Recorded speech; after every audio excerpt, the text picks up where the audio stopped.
Capítulo 811. Entre la caballería francesa, algunos que entendían alemán oyeron el grito del jefe del campamento y de inmediato se unieron a los fuertes gritos. Grouchy inicialmente solo tenía la intención de reforzar su propio impulso, pero inesperadamente, este grito tuvo un efecto imprevisto. La verdad era que el ejército austríaco estaba realmente asustado después de las batallas anteriores con Napoleón. En particular, casi la mitad de los soldados austríacos de izquierda ya habían participado en la campaña de Tolón. Recordaron de inmediato que, cada vez que los franceses cargaban repentinamente, su bando se retiraba rápidamente. Así pues, los veteranos de Toulon fueron los primeros en huir. Los soldados que Melas trajo de Suiza vieron esto y estaban aún más convencidos de que estaban bajo un masivo ataque sorpresa francés, y rápidamente emprendieron la retirada. Así, sin más de 7.000 soldados austríacos fueron perseguidos por más de 1.000 húsares franceses y toda el ala izquierda austríaca comenzó a derrumbarse. Ojero reaccionó rápidamente, concentrando todas sus tropas en el norte, agravando aún más el colapso del ejército austríaco en ese lado. Al ver que los franceses se retiraban repentinamente, las fuerzas centrales de Melas se precipitaron con entusiasmo hacia la ciudad de San Giliano e informaron de la victoria a Melas en la retaguardia. Fuera del pueblo de Marengo, Melas recibió simultáneamente informes sobre la ocupación de San Giliano y un masivo ataque sorpresa francés en el ala izquierda. Combinando estos dos datos, solo pudo deducir una conclusión. San Giliano fue abandonado deliberadamente por los franceses. El objetivo era dispersar sus fuerzas para permitir un ataque sorpresa desde el lado norte. Rápidamente envió a Chervoni para dirigir todo el ejército de reserva para establecer líneas defensivas al noreste de Marengo y ordenó a las unidades centrales y de derecha que se retrajeran inmediatamente para evitar ser aniquiladas por la división. A la 1 de la tarde, Melas se preparó para una batalla decisiva con las principales fuerzas francesas, y después de enviar numerosa caballería para repetidos reconocimientos, finalmente confirmó que en las cercanías solo quedaban los menos de 6.000 soldados del ejército francés anterior y más de 1.000 refuerzos de caballería. Montó en cólera y ordenó un nuevo ataque a San Giliano. Solo por ser zarandeados repetidamente a esa manera, los soldados austríacos estaban completamente exhaustos y se demoraron para finalmente regresar frente a la línea defensiva de Ojero después de las 3 en punto. Ojero y Marmont observaron a los densos soldados austríacos no muy lejos, ambos sintiéndose abrumados por una sensación de derrota. Después de una mañana de batalla, sus tropas sufrieron grandes bajas, ahora solo quedaban 5.000 soldados capaces de luchar y la moral estaba baja. La caballería de Grouchy rebosaba de entusiasmo, pero frente a más de 50.000 soldados austríacos, prácticamente no tenían fuerzas para luchar. Es casi seguro que si el enemigo lanzara un ataque feroz, su bando colapsaría inmediatamente. Ojero montó a caballo con cansancio, pasando junto a los soldados gritando con todas sus fuerzas. Como máximo, 3 horas más y caerá la noche. La oscuridad obligará a los austríacos a retirarse. Y estas 3 horas decidirán el destino de todo el norte de Italia. Me quedaré aquí, en el lugar más cercano al enemigo, para presenciar el futuro contigo. Escuchen, nadie debería pensar en derrotarnos. Los soldados franceses, con los ojos ya sin vida, se enderezaron en respuesta y declararon: bien, aguanten 3 horas más. No seremos derrotados. ¿Esperar? A lo lejos se escuchó el sonido del cuerno de ataque austríaco. Pronto, la formación de infantería de más de 15.000 hombres del cuerpo Argento apareció a menos de 400 metros de distancia, acercándose rápidamente a la línea defensiva francesa al amparo del fuego de los cañones. De hecho, Ojero cumplió su promesa, manteniéndose continuamente frente a todos los soldados bajo el fuego de la artillería enemiga. Sus 5.000 soldados, motivados por su estímulo, junto con la caballería de Grouchy, repelieron desesperadamente la primera ola de asalto de Argento. Sin embargo, en sus dos flancos, más de 20.000 tropas enemigas han completado el cerco. ¿Faltan más de 2 horas para que anochezca? Ojero miró hacia los enemigos que atacaban desde el norte, aunque estaba extremadamente reacio, pero también sabía que los soldados habían superado hacía tiempo sus límites, incapaces de resistir un minuto más. Justo cuando estaba a punto de darse por vencido, se oyeron repentinos sonidos de cañones desde el extremo norte. Ojero se sobresaltó, esta distancia definitivamente excedía el alcance de su línea defensiva. Solo había una posibilidad. alguien lanzara un ataque contra el flanco del ejército austríaco. Deben ser refuerzos. De hecho, el asalto del ejército austríaco comenzó a disminuir y el cuerpo de Argento se fue reuniendo gradualmente hacia el norte, dejando atrás solo un pequeño contingente para enfrentarse a Ojero. 10 minutos después, la caballería de Grouchy le trajo la tan esperada buena noticia. Es el coronel Bonaparte. Nuestras fuerzas principales han llegado.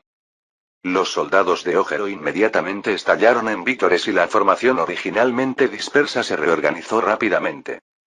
Por otro lado, Melas cayó en una profunda ansiedad. Argento informó anteriormente que al menos 20.000 tropas francesas aparecieron repentinamente en dirección noroeste. Afortunadamente, Argento respondió con rapidez, ajustando velozmente la formación y evitando que el flanco fuera derrotado. Melas apretó fuertemente su bastón y le dijo a Chervoni, que estaba cerca: dirige inmediatamente las fuerzas de reserva al norte para buscar refuerzos. Sí, general. Melas se dirigió entonces al oficial de órdenes. Ordene al cuerpo de Argento que ataque el ala izquierda de las fuerzas principales francesas desde Castelciccio. El ejército de Colli atacará el ala derecha del enemigo a lo largo del río Bormida. El campamento de caballería real de Moravia se coordinará con el general Chervoni para lanzar un fuerte ataque. Debemos derrotar al enemigo antes del anochecer. Estaba presionando con todas sus fuerzas hacia adelante. No sabía cuántas tropas de refuerzo tenían los franceses detrás de ellos, por lo que tuvo que repeler al enemigo que tenía delante lo más rápido posible y luego continuar hacia Lodi. Al norte de Marengo. Napoleón, al oír el informe de la caballería de que la ciudad de San Giliano todavía estaba en manos de Ojero, finalmente respiró aliviado.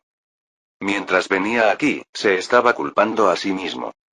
Fue su error de juicio sobre los movimientos de Melas lo que llevó al ejército a desplegarse en la orilla norte del río Tanaro, dándole al enemigo una oportunidad para explotar. Afortunadamente, Ojero resistió día y medio sin permitir que Melas avanzara hacia el este. De lo contrario, la situación estratégica francesa se habría vuelto muy crítica. Habría tenido que lanzar un asedio contra Lodi, ocupada por Melas, o, con la llegada del cuerpo de ejército de Vilmos al norte de Italia, el ejército austríaco en el norte de Italia tendría una enorme ventaja en efectivos. Las batallas posteriores se volverían cada vez más difíciles. Mientras Napoleón estaba perdido en sus pensamientos, el correo de Joubert llegó apresuradamente, anunciando en voz alta: comandante, más de 20.000 tropas enemigas se preparan para atacar desde el frente, el maestro necesita que envíe refuerzos. El cuerpo de Joubert era responsable de la línea del frente, con solo menos de 8.000 soldados. Napoleón estaba a punto de desplegar el cuerpo de Murat cuando 2 soldados de caballería se apresuraron en sucesión, informando: comandante, al menos 10.000 tropas enemigas aparecieron en dirección a Castelciccio. Comandante, el ejército Colli enemigo está rodeando nuestra ala derecha con casi 15.000 soldados. Napoleón frunció el ceño de inmediato y se produjo un ataque total por parte de 45.000 hombres del ejército austríaco, que era casi la totalidad de las fuerzas de Melas. Capítulo 812. Sin embargo, Napoleón solo tenía más de 20.000 soldados a su disposición. Entre ellos, casi 3.000 eran nuevos reclutas que se habían alistado hacía menos de 2 meses. Una expresión de angustia se dibujó en su rostro. Si se tratara de un vasto campo de batalla, podría confiar plenamente en su preciso juicio sobre la dinámica del campo de batalla, empleando diversos medios para establecer gradualmente una ventaja, tal como lo hizo en Tolón. Pero ahora, debido a su error de juicio anterior, no tenía otra opción que participar en una dura y decisiva batalla contra el ejército austríaco aquí. Sin duda, esto fue extremadamente desventajoso para el ejército francés, numéricamente inferior. Napoleón cruzó los brazos frente al pecho, respirando profundamente repetidamente y con la mente acelerada. No, debe haber una manera de derrotar al enemigo. ¿Debo aprovechar al máximo mis ventajas? ¿Qué fortalezas tengo todavía? De repente se calmó porque pensó en el cuerpo de Murat. Esta unidad de élite, solo superada por el cuerpo directo, estaba altamente entrenada y equipada con las últimas armas de petardo. Si el cuerpo de Murat pudiera derrotar rápidamente la línea del frente enemiga y amenazar directamente el centro de mando de Melas, podría sumir al ejército austríaco en un caos de mando. Luego gira para encargarte del enemigo en los flancos. Napoleón formó rápidamente un plan de batalla completo en su mente. Se volvió hacia Lucien y le dijo: ordene a la mayor Juno que lidere el segundo regimiento de infantería de Toulouse y un campamento de soldados dispersos para encargarse de la defensa del ala izquierda. El coronel Serurier comandará el tercer regimiento de infantería para defender el ala derecha. Deben asegurarse de que ningún soldado enemigo cruce su línea antes del anochecer. Les asignó 2.000 y 1.500 soldados, respectivamente, para enfrentarse a un enemigo de 10.000 y 15.000. Aunque solo necesitaban resistir 2 horas y media, seguía siendo una tarea de dificultad extrema. Napoleón señaló el mapa y continuó. El cuerpo de Rubeller, el cuerpo de Murat y toda la artillería y los húsares se concentrarán inmediatamente en el centro. Las líneas de infantería se dispondrán aquí y aquí, en formaciones de 4 filas. La posición de artillería se establecerá aquí, en esta pendiente, con vistas a todo el campo de batalla. Lanzaremos un ataque general en 40 minutos. 4:20 p.m. A través de su telescopio, Cherboni vio a sus tropas obligando a los franceses a retirarse constantemente, y una rara expresión de tranquilidad apareció en su rostro. Desde su llegada a Italia, había sido acosado por las diversas emboscadas e incursiones del ejército francés. Por fin, hoy, tenía la oportunidad de enfrentarse directamente a los franceses. Se volvió hacia sus empleados con orgullo y dijo: el hecho demuestra que los franceses solo destacan en artimañas. Si luchan como caballeros, estos cobardes no son rival para nosotros. El personal aún no se había puesto de acuerdo cuando de repente se oyó un cañoneo denso desde la dirección del frente izquierdo. Cherboni frunció el ceño, volvió a levantar su telescopio y pronto vio una brecha abierta en el lado izquierdo de su línea de infantería por el fuego de los cañones. La intensidad de la artillería francesa era evidente. Se volvió hacia su personal y dijo: que la caballería encuentre la posición de la artillería francesa, deben haber concentrado todos sus cañones. Sin embargo, un oficial vino inmediatamente a informar: general, más de 10.000 tropas francesas aparecieron en nuestro flanco izquierdo, parecen estar lanzando un contraataque. Cherboni sonrió. Los franceses por fin demuestran algo de coraje. ¿Quién es el comandante que nos enfrenta? Parece ser el coronel Bonaparte. ¿El tipo que asaltó Milán? Es él, general. Muy bien. Llevo mucho tiempo esperándolo. Cherboni asintió y le dijo al oficial de órdenes: ordene a todo el ejército que detenga el avance. Los 3 regimientos de infantería de la derecha se acercan al centro. Los regimientos de Jonas y Brighton fortifican una segunda línea de defensa a la izquierda. La caballería, por todos los medios, elimine la posición de artillería francesa para mí. A pesar de hablar de luchar como caballeros, fue extremadamente cauteloso en su despliegue, con la intención de confiar en su ventaja numérica para una defensa densa, esperando a que Génova y Colli flanquearan y rodearan, con el objetivo de aniquilar a Napoleón con mínimas bajas. Pronto, los tiradores franceses que avanzaban apresuradamente se dieron cuenta de que el ejército austríaco había dejado de avanzar y la formación de línea interrumpida por la artillería fue rápidamente reforzada con un gran número de soldados. Sin embargo, el coronel Bonaparte les había ordenado que continuaran atacando al enemigo antes de que las columnas de infantería pudieran cargar. Así, 2 batallones de tiradores continuaron disparando contra el enemigo, utilizando el terreno como cobertura, bajo el bombardeo de las líneas de infantería austríaca. Aunque no podían infligir mucho daño, atrajeron eficazmente la atención del enemigo. Después de perder más de 300 soldados, más de 20 columnas del cuerpo de Murat marcharon al ritmo rápido de los tambores militares, galopando hacia las líneas de infantería austriacas. Mientras los soldados austríacos estaban ocupados apuntando a los tiradores franceses que aparecían aquí y allá como marmotas, las columnas del cuerpo de Murat ya habían cargado a 60 o 70 pasos, desplegándose rápidamente en una línea. Los oficiales austríacos ordenaron apresuradamente a los soldados que cambiaran sus objetivos, pero el cuerpo de Murat fue el primero en disparar una descarga. Sus excelentes habilidades de tiro combinadas con las poderosas armas de petardo crearon una niebla de sangre sobre las líneas de infantería austríaca, y más de 100 soldados emitieron gemidos ahogados, cayendo instantáneamente al suelo. El cuerpo de Murat recargó inmediatamente en el lugar, luego avanzó otros 10 pasos y disparó de nuevo. Después de solo 3 descargas, más de 10.000 soldados austríacos fueron arrojados al caos por la fuerza de 4.000 hombres de Murat y menos de 800 escaramuzadores. Mientras tanto, las líneas de infantería francesa más alejadas aprovecharon la oportunidad para avanzar 100 pasos y comenzar a llenar los huecos entre las líneas de Murat. Finalmente, las líneas del frente francesas se unieron, más de 9.000 soldados formaron 3 filas de infantería y dispararon continuamente descargas contra el cuerpo de Cherbourg. Finalmente llegaron los 3 regimientos austríacos de derecha y atacaron las líneas francesas desde el frente derecho. El cuerpo de Murat reaccionó rápidamente, dividiéndose en 1.000 hombres hacia la izquierda y entablando un tiroteo con el enemigo. Aunque superado en número, el cuerpo de Murat claramente mostró una mejor calidad de combate que los austríacos, con 5.000 soldados junto con 4.000 del ejército de Toulouse presionando contra la oposición de más de 14.000 soldados austríacos. Sin embargo, Cherbourg también comandaba de manera excelente, aprovechando su superioridad numérica para ajustar constantemente las formaciones y atacando al más débil ejército de Toulouse, lo que provocó que el cuerpo de Murat ocasionalmente tuviera que desviar fuerzas para llenar los huecos. Así, ambos bandos intercambiaron fuego durante 20 minutos, sufriendo numerosas bajas.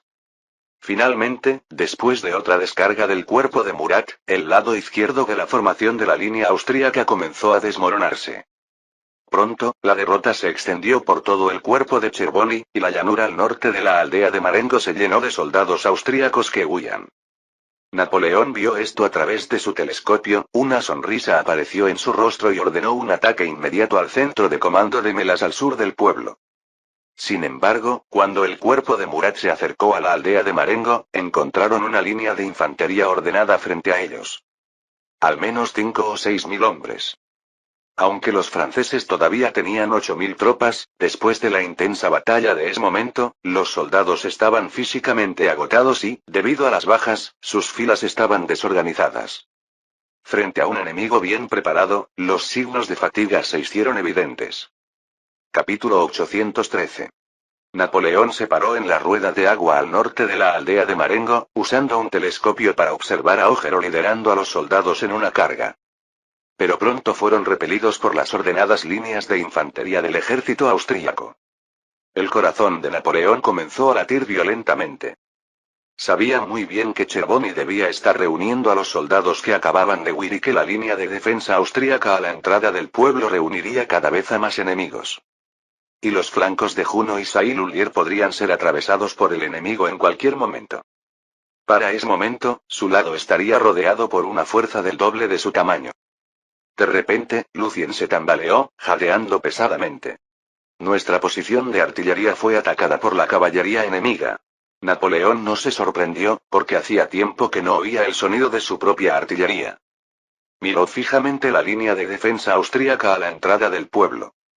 Esas deberían ser las últimas fuerzas de Cherbourg, siempre y cuando logren abrirse paso, podrán atacar el puesto de mando de Melas.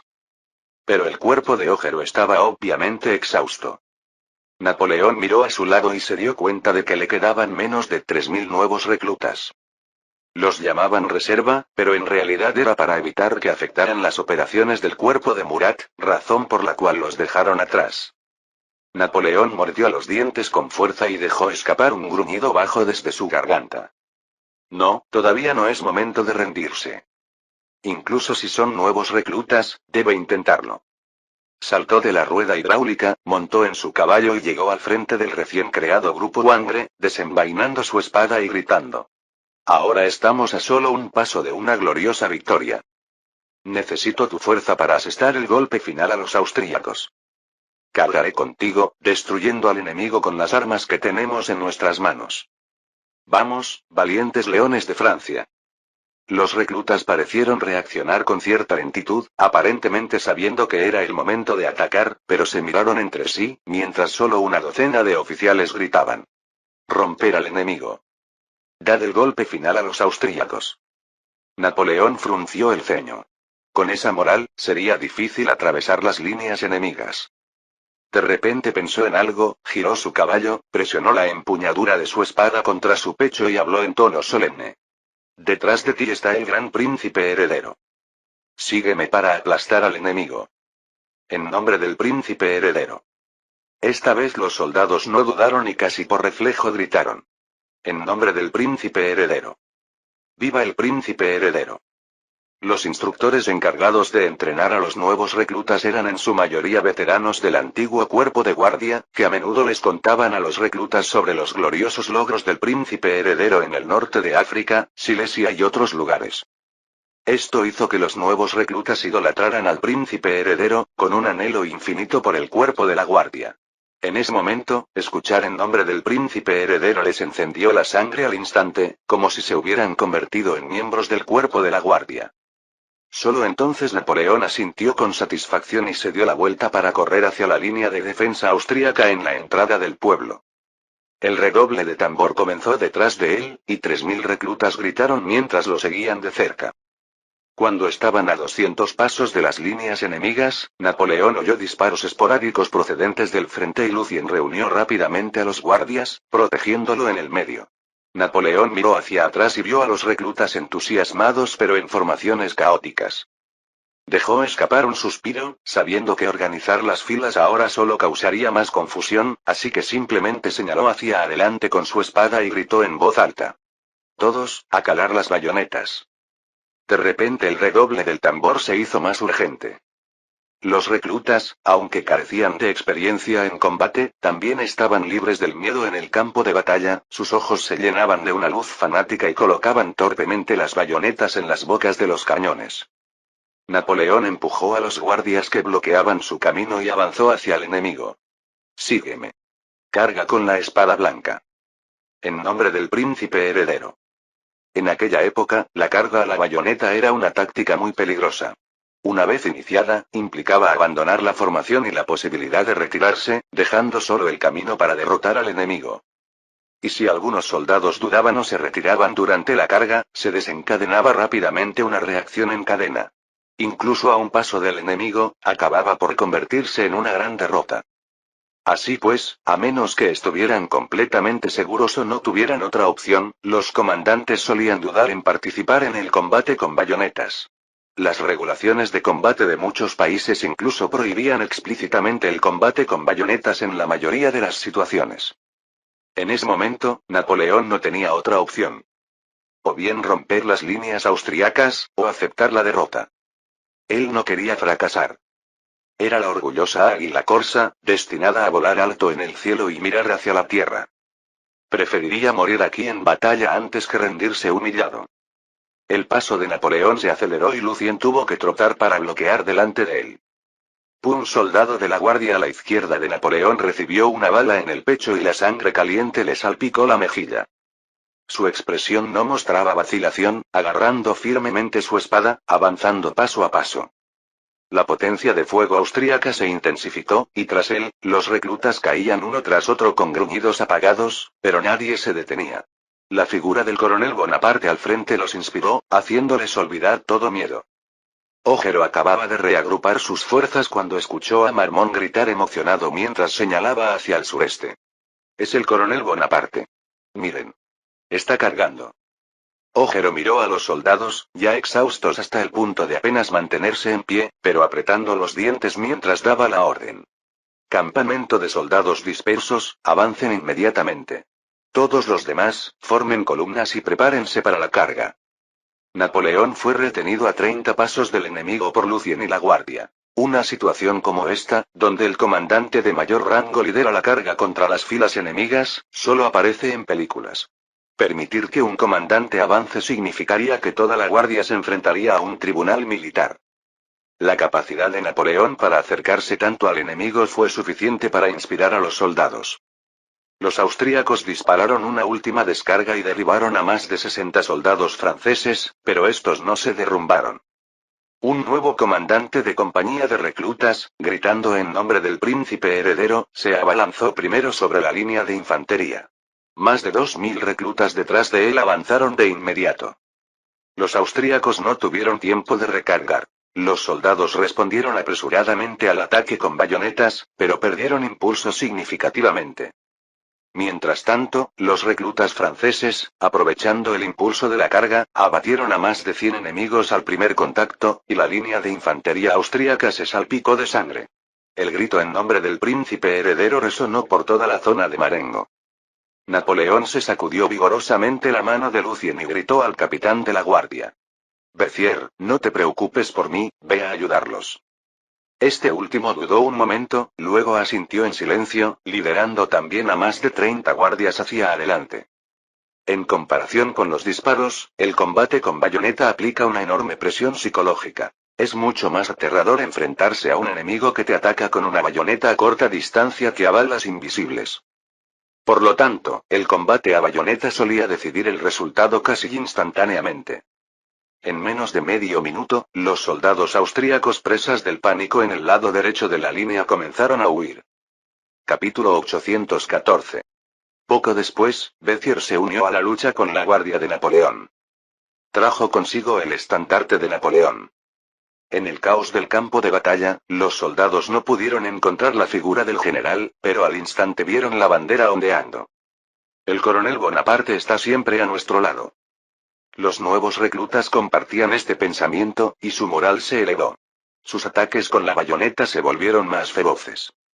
Se oyeron gritos mientras más soldados del ejército austríaco, impulsados por el terror, dejaban caer sus armas y huían. La línea defensiva de Chervony se derrumbó rápidamente como un banco de arena ante una inundación. Cuando Joubert llegó para unirse a la batalla, solo vio las espaldas de los nuevos reclutas del grupo Bancre y la visión de miles de soldados del ejército austríaco arrodillados en señal de rendición. Desde lejos, Napoleón vio el estandarte de Joubert, luego miró al enemigo que se retiraba y le dijo a Lucien: que el mayor Joubert lance un ataque al sur de Marengo. El centro de mando de Melas debería estar allí. Sí, señor comandante. A kilómetros de distancia, en Castelciccio, Juno había sido derrotada por la abrumadora fuerza de la legión genovesa y se retiró hacia San Giliano con solo algo más de 300 soldados restantes. Saint-Lullier todavía estaba maniobrando alrededor del ejército Colli, pero estaba claro que la situación era grave y los soldados comenzaban a huir. Mientras tanto, los comandantes de las alas del ejército austríaco recibieron la misma orden de Melas: proceder inmediatamente a la aldea de Marengo para reforzar, ya que Napoleón había atravesado su ejército central. 5 kilómetros al sur de Marengo en Cabianga. Mientras Melas observaba los últimos rayos de sol desaparecer en el horizonte, finalmente respiró aliviado. No había previsto que el ejército francés pudiera derrotar rápidamente a las tropas de Chervony con números inferiores. Casi había sido capturado por el pueblo francés. Afortunadamente, la suerte le sonrió, ya que las tropas del ejército de Orelwo estaban exhaustas y lo persiguieron muy lentamente. Los nuevos reclutas franceses, aunque entusiastas, habían perdido la formación en escaramuzas anteriores, y Napoleón no pudo contenerlos. Como resultado, Melas utilizó solo unos 300 de su guardia imperial para derrotarlos. Después de eso, Melas se retiró apresuradamente a Cabianga. Chervony también se retiró, reuniendo gradualmente a menos de 4.000 soldados dispersos. En la iglesia de Cabianga, Melas miró al mensajero recién llegado de la Legión de Génova y le preguntó: ¿ya te has unido al ejército de Colli? Sí, general. ¿Cuáles son las pérdidas? Casi ninguna pérdida, general. Los franceses simplemente estaban perdiendo el tiempo y no entraron en combate directo. Los ojos de Melas se iluminaron con renovado vigor. Las fuerzas combinadas de Génova y Colli sumaban más de 25.000 soldados. Si se aliaran con las tropas que se enfrentaban al ejército francés al norte de San Giliano, contarían con más de 30.000 soldados. Esto fue suficiente para montar un contraataque contra el ejército francés. Las tropas de Napoleón, después de la feroz batalla de hoy, estaban seguramente agotadas, mientras que Génova apenas había luchado y podía entrar en combate en óptimas condiciones. Con superioridad numérica, podría haber una oportunidad de cambiar el rumbo y ganar. Con esto en mente, Melas rápidamente redactó una orden y se la entregó al mensajero, instruyéndole a regresar a la Legión de Génova inmediatamente. En la orden, designó a Génova para comandar todo el ejército austríaco al norte de Marengo, para lanzar un ataque contra Napoleón a las 10 de la mañana del día siguiente. Mientras tanto, en el pueblo de Marengo, Napoleón se concentraba solemnemente en el mapa, exponiendo planes operativos a Joubert y otros oficiales. No pudimos capturar a Melas, lo que significa que pronto habrá otra batalla feroz. Pero nuestras tropas necesitan descansar urgentemente. Durante la brutal batalla de hoy, el ejército francés sufrió casi 5.000 bajas y muchas unidades quedaron dispersas, lo que dificultó la continuación del combate. Napoleón, sin embargo, permaneció tranquilo y sereno. A pesar de esto, obtuvimos una ventaja significativa al cortar la conexión de Melas con sus fuerzas. Así que planeo simular un ataque al centro de mando de Melas para desviar la atención de los austríacos. El capitán Meiner liderará a 2000 nuevos reclutas para esta tarea. Mientras tanto, nuestras fuerzas principales se moverán hacia el este, se reagruparán con el ejército de Orelwo y descansarán en San Giliano. Dependiendo de los movimientos del enemigo, elegiremos entre Marengo o... Mientras Napoleón, sin dormir durante toda la noche, celebraba reuniones estratégicas, un carruaje anodino llegó silenciosamente al campamento del ejército sardo al mando de Colli. Un hombre de negro bajó del carruaje, acompañado por 2 capitanes sardos, y se dirigió directamente hacia la tienda de los oficiales. Pronto, más de una docena de altos oficiales sardos se reunieron en la tienda con el hombre de negro, pero nadie informó de ello al general Colli. A la mañana siguiente, Colli se despertó e inmediatamente ordenó al ejército sardo reunirse para atacar al pueblo francés. Sin embargo, después de solo 10 minutos, el oficial de órdenes regresó y dijo: General, la legión ya está en formación, aparentemente dirigiéndose hacia el río Bormida. ¿Río Bormida? Maldita sea. ¿Qué hacen estos tipos? Colli frunció el ceño, tiró el jamón que estaba comiendo y cabalgó hacia el campamento de los soldados. Desde lejos, vio a sus tropas moverse hacia el oeste.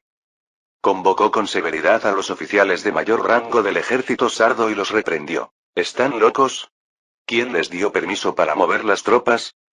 El almirante de mayor rango, Frano Istaún, del ejército sardo, se inclinó cortésmente ante Colli y dijo: General Colli, hemos recibido órdenes de Su Majestad el Rey. Turín se encuentra gravemente amenazada por el ejército francés, por lo que debemos regresar a la capital para reforzar sus defensas. ¿Turín? Dios mío. Estamos a punto de contraatacar al ejército francés. No pueden irse solos, gritó Colli frustrado. Les ordeno que regresen al campamento inmediatamente. Los oficiales sardos intercambiaron miradas. El almirante Tawen sacó un documento de su bolsillo y se lo mostró a Colli. Lo siento, general. Ya no es usted el comandante del ejército de Cerdeña. Esta es una orden de traslado firmada por el ministro de guerra. Ahora estoy al mando de la legión. Colli se dio cuenta de que algo no iba bien y se apresuró a encontrar Génova. Los dos deliberaron durante largo tiempo y finalmente decidieron desplegar tropas para interceptar al ejército sardo y revocar por la fuerza el mando de Tawen y sus oficiales, colocando a los 18.000 soldados temporalmente bajo el mando de oficiales austríacos. Sin embargo, las fuerzas de Génova inicialmente estaban preparadas para atacar Marengo, y de repente, al necesitar girar hacia el oeste, los movimientos de tropas tomaron casi una hora. Cuando llegaron a la orilla oriental del río Bormida, los sardos ya habían cruzado prácticamente el río y colocado cañones apuntando al puente, listos para disparar si los austríacos los perseguían. Napoleón, con ojeras, reunió las fuerzas, con la intención de abandonar Marengo y moverse hacia el este según lo planeado. Sin embargo, justo cuando las tropas se movían, la caballería que vigilaba las líneas del frente se apresuró a informar. Comandante, el enemigo se está moviendo hacia el oeste. Sí, entendido. Napoleón les hizo un gesto para que se fueran, pero de repente hizo una pausa. ¿Dijiste hacia el oeste? Capítulo 815. Sí, al oeste. La caballería asintió. Nuestro comandante de compañía ha estado vigilando. Hay al menos 20.000 soldados enemigos, ya a 3 kilómetros del río Bormida. Napoleón miró a lo lejos con sospecha, murmurando para sí mismo. ¿Qué están tratando de hacer los austríacos? En este momento sus tropas están gravemente heridas y exhaustas. Si el comandante enemigo tuviera algún sentido militar, no perdería esta oportunidad de atacarlo. ¿Es para darme una sensación de seguridad? Napoleón meneó la cabeza. Dada la situación actual, si el ejército austríaco al norte no imponía ninguna restricción, podría atacar inmediatamente Melas al sur en Cabianga. ¿Esto es una provocación con su comandante? No, debe haber alguna conspiración aquí. No debo dejarme engañar por las apariencias, necesito pensar con cuidado. Justo cuando Napoleón estaba desconcertado por esto, un capitán ordenó a los soldados que colocaran una camilla frente a él, poniéndose firmes. Señor comandante, este hombre afirma que fue enviado por Amadeo III con un mensaje. Napoleón miró al hombre que yacía en la camilla, de unos 30 años, vestido con el uniforme sardo, la pierna izquierda envuelta en vendas empapadas de sangre, claramente herido. Él frunció el ceño. ¿Quién es él? Dice que se llama Ogino, dijo el capitán que trajo al hombre, anoche se coló en nuestro campamento y los soldados vieron a un sardo, así que abrieron fuego. Napoleón se agachó junto a Ogino y preguntó, ¿el rey de Cerdeña te envió a buscarme? Este último, pálido, asintió débilmente y respondió, Majestad, nuestras tropas se han retirado a Turín. ¿Hablas en serio? Sí, la semana pasada, Su Majestad firmó un acuerdo con su príncipe heredero. ¿Cerdeña se retira de la guerra? Napoleón se giró para mirar fijamente al capitán que estaba a su lado, con su mirada afilada como cuchillos. ¿Por qué no lo trajeron anoche? Pensábamos, que solo era un espía mentiroso. El capitán explicó nerviosamente durante un buen rato, y Napoleón finalmente lo entendió. Resulta que Ogino recibió un disparo y cayó inconsciente, otros dos que vinieron con él fueron asesinados a tiros en el lugar, y cuando se despertó en mitad de la noche, los soldados franceses lo ignoraron, arrastrándolo hasta ahora. Napoleón reprendió duramente al oficial, ordenó al médico militar que atendiera a Ogino y, después, le dijo a Lucien, ordene a todo el ejército que esté preparado. Desplieguen exploradores de caballería para observar atentamente los movimientos del enemigo. 40 minutos después, la caballería regresó para informar que casi 20.000 soldados sardos habían regresado a la orilla oeste del río Bormida.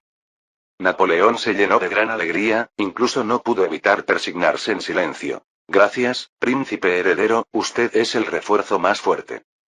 Tenía confianza en que sus soldados, confiando en su capacidad de mando, maniobrarían contra el ejército de la Alianza Aus y finalmente los derrotarían.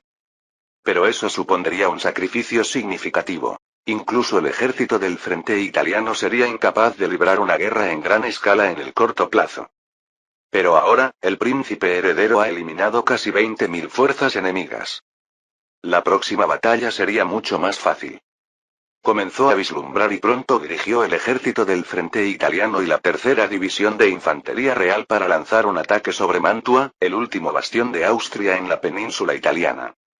Sí, en su opinión el ejército de Meirás ya no es un motivo de preocupación. Napoleón exhaló profundamente y le dijo a Lucien, mantén a la caballería vigilando de cerca a los austríacos. Otros cuerpos regresan a Marengo para descansar 3 días. Joubert, a su lado, dijo preocupado. Señor comandante, ¿qué pasaría si el ejército austríaco, al norte, nos ataca? La mayoría de los soldados aún se están recuperando. Incluso si los sardos se retiran, aún quedan decenas de miles de soldados de la Legión Génova al norte de Marengo, que ayer se encontraban prácticamente inactivos y en buen estado. Si lanzan un ataque a gran escala, el ejército francés podría no ser capaz de resistirlo. Napoleón, sin embargo, sonrió levemente. No os preocupéis, los austríacos seguramente están discutiendo nerviosamente cómo resistir nuestro ataque ahora. Después de una serie de derrotas anteriores, han perdido el coraje. En especial, con la repentina retirada de Cerdeña, esto dañará aún más gravemente su moral. En realidad, mi preocupación ahora es que abandonen Melas y huyan de regreso a la fortaleza de Mantua. Tal como lo esperaba, Génova continuó retirándose hacia Castelciccio y estableció allí defensas. Y al mediodía del día siguiente, el oficial de enlace enviado por Talleyrand llegó al puesto de mando de Napoleón, informándole de la firma del acuerdo de Turín entre Francia y Cerdeña. Sí, porque temía que la línea a lo largo del río Bormida pudiera ser bloqueada por los austríacos, tomó un desvío desde el norte de la región de Lombardía y llegó 1 día y medio más lento que el mensajero sardo. 3 días después. Napoleón comandó personalmente el cuerpo bien descansado y reorganizado, lanzando un ataque contra Melas, escondido en Cabianga. Los soldados del ejército francés no se vieron afectados por la pérdida de miles de camaradas días antes. Al contrario, cantando y alardeando con entusiasmo, su moral parecía sumamente alta. Jaja, a pesar de que el enemigo tenía más de 50.000 hombres, ¿no los aplastamos rápidamente? Ese día, estaba justo detrás del coronel Bonaparte, avancé y apuñalé a muerte a un oficial de caballería. Los austríacos son simplemente débiles. De hecho, ¿no viste que los sardos se asustaron y huyeron? Génova, Pavía, Milán, ¿a dónde nos dirigimos ahora? Es el turno de Mantua. En una casa de Cabianga, Chervoni empujó apresuradamente la puerta y le dijo a Melas, sentado junto a la ventana. General, nuestra línea no puede resistir mucho más, ¿cubriré su retirada a Cassine? Melas lo miró y negó con la cabeza con desesperación. No hace falta. Aunque nos retiremos a la costa, ¿qué podemos hacer allí? ¿No hay ninguna flota británica esperándonos? De repente, gritó. Esos británicos inútiles. Afirmaban proporcionar suministros desde el mar, pero barcos franceses entraron en Génova. ¿Y dónde están? ¿Dónde están? Respiró hondo y su voz se alzó. ¿Y esos cobardes sardos? Son todos cobardes. Los franceses aún no han triunfado, y se han metido en la cama como liebres ante perros y han vuelto corriendo a sus madrigueras. Chervoni, impotente, hizo un gesto a los guardias para que escoltaran a su comandante. Melas, sin embargo, maldijo y apartó a los soldados de un empujón, escuchando el estruendo de los disparos a su alrededor. Se desplomó en su silla, derrotado, y saludó con la mano. Envíen negociadores, díganle a los franceses que queremos un alto el fuego. 6 de septiembre de 1793.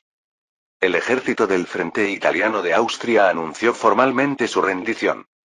Napoleón recibió triunfalmente más de 10.000 prisioneros junto con un gran alijo de armas, córceles, banderas y otros botines de guerra. Sin embargo, al oír esto, la legión genovesa huyó inmediatamente a Mantua, lo que provocó una ligera reducción en sus ganancias. A más de 800 kilómetros de distancia, Joseph ordenó a través de la estación de señales Sharp que se aceptaran las condiciones de rendición de Melas, liberándolo y llevándolo de regreso a Viena a cambio de un módico rescate de 700.000 francos. Fin del capítulo 815.